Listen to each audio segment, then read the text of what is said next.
It's Kent Emmons, along with my partner in comedy, Michael O'Shea, on Comedy Island, here with George Carlin. The legendary George Carlin. We are here. Who, I'm going to throw a little bit of trivia out here. George was the first host ever of Saturday Night Live. 1975. That's right. October 11th, 1975. See that? Why? I started on Station Shreveport, KJOE. I saw that. I read that in your KJO in Shreveport. Oh. Excuse me, I was in the Air Force.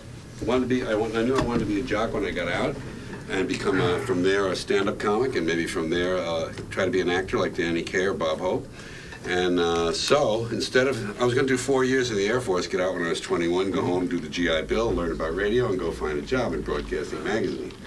Instead, first year down to Shreveport, I was 18. I did an amateur play production, and one of the guys in it was the owner of the radio station. #1 station, 9-station market, 52 Hooper.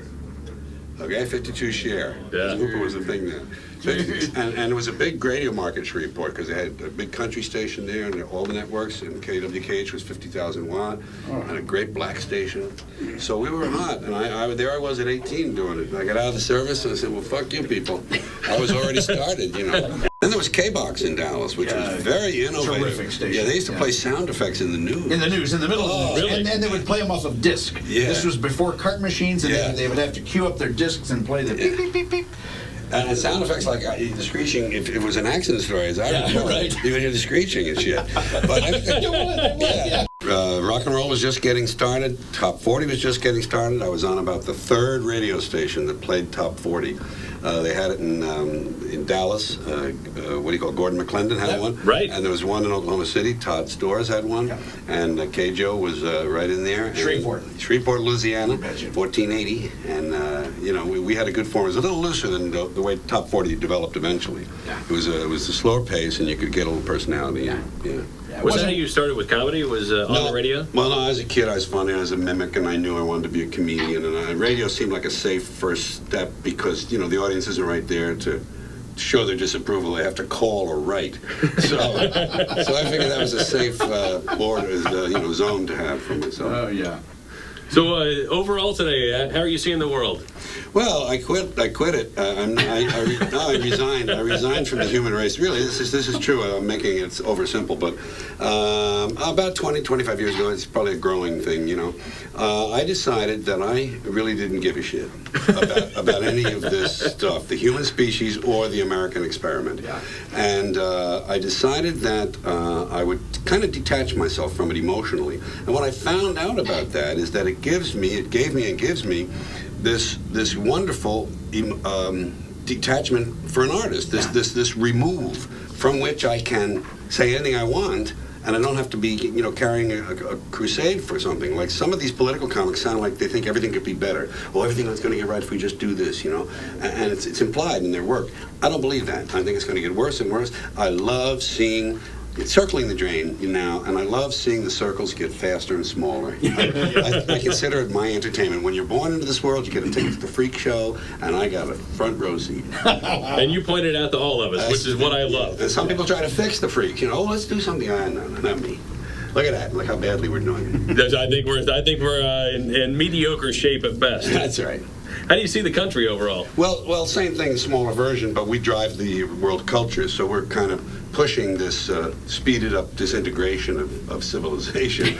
Even if it doesn't happen for every single member of the species eventually, it will become such a bad scene for who's ever left that it's just kind of fun to think about. I like it. We're on Comedy Island. We're talking with George Carlin. Oh, man, and I've got to get a little bit of Wonderful Wino. Wonderful Wino. That was Willie West. Willie West. What was he? He had two different names. Willie West was one of them. Yeah. Willie West and WWWW or WINO it became. Yeah. The Wonderful Wino. And I used to do my little fingers, and that was when I was a mainstream comic on TV in the 60s. Yeah.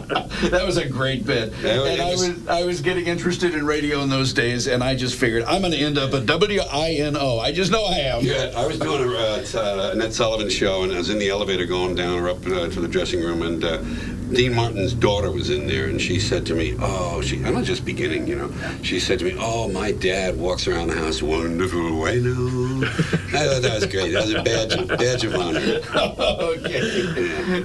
One of the things you're most famous for, the 7 dirty words. Yeah. Go ahead and recite them for us, and then we'll beep them out, and Okay. we'll talk about them. Shit, piss, fuck, cunt, cocksucker, motherfucker, and tits. All words that I love Yeah. and use frequently. Yeah. I can't even back- imagine the editor on that. Play them backwards or inside out, and they're funnier. You don't have to bleep them. They're much better. I've heard them bleep like that. Oh, that's I think we can do that. Now, some people say to me these days, "Well, it's really changed a lot. I bet you can say some of those words now. You hear them all the time." And I point out that the only word out of shit, piss, fuck, cunt, cocksucker, motherfucker, and tits, and I'll explain tits in a second, is piss. They need a good explanation. You can say piss on commercial radio, but only if you're talking about anger, pissed off.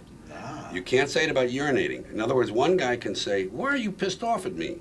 But the other one cannot say, "Because you pissed on me." You can't say it. And all you've changed is pissed off, pissed on. Off and on is what makes it change. Right. So that one's got a partial okay now. And tits, you will hear on some, obviously morning jocks, the morning stuff that goes on.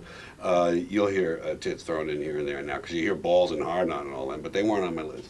But I do say, "He's got no balls, he's a real hard on." I think, "Geez, hey, wow." It's a different world. Yeah. And there was another one. There was another great joke, a musician joke. This young guy meets he's a young white guitar kid, and he meets a famous black dude from the Delta, let's say, one of the real important blues singers, or maybe even a B.B. King type or something.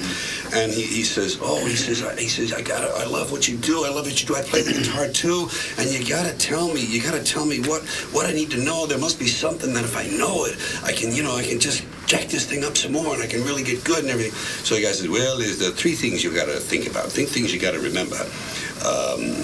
And first of all, he says, the first one is money. You got to get your money. You don't go on stage until you get your money. And he said, the second one is music. You got to play the music. You got to know the music. And that's the second one. The third one is pussy.